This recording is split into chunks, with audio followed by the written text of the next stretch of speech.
বাংলাদেশের অধিকাংশ মানুষই পায়ে হেঁটে চলে, অথবা রিকশায় যায়, অথবা বাসে চলাচল করে। এই মানুষগুলো যখন রাস্তা পার হয়, বিভিন্ন জায়গায় যখন আবর্জনা জমে থাকে, ময়লা থাকে, এই মানুষগুলোর কিন্তু অনেক কষ্ট হয়, বিভিন্ন জায়গায় অনেক দুর্গন্ধ হয় আবর্জনা জমে থাকে।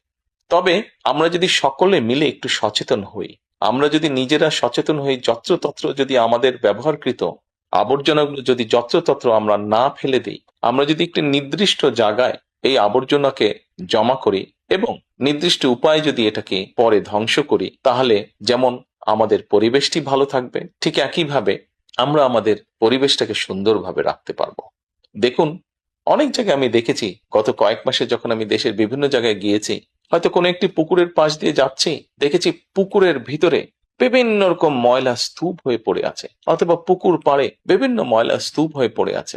অথচ একসময় কিন্তু এই পুকুর পাড়ে এই মানুষ বিকেলে বসতো, গল্প করত পরিবার পরিজন নিয়ে, কিন্তু এখন আবর্জনার জন্য সেটি সম্ভব হয় না।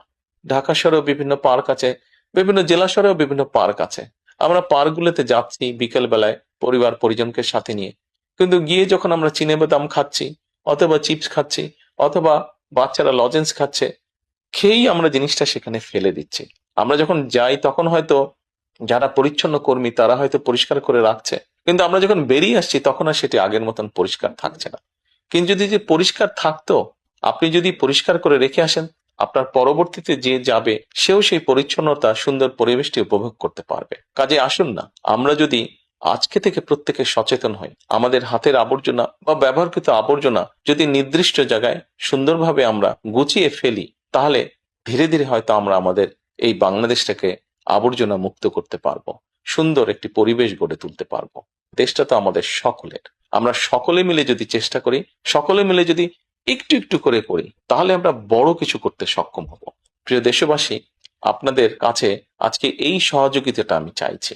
আমরা সকলে মিলে আসুন, চেষ্টা করি আমাদের দেশটিকে পরিষ্কার সুন্দর রাখতে। আমরা সকলে মিলে চেষ্টা করি আমাদের পরিবেশটিকে সুন্দর পরিষ্কার রাখতে, যা নিশ্চিত করবে আমাদের আগামী দিনের বংশধরদের জন্য একটি সুস্থ দেশ, সুস্থ পরিবেশ।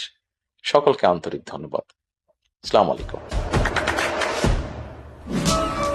দেশে দেশে সবার সাথে দ্য নিউজ।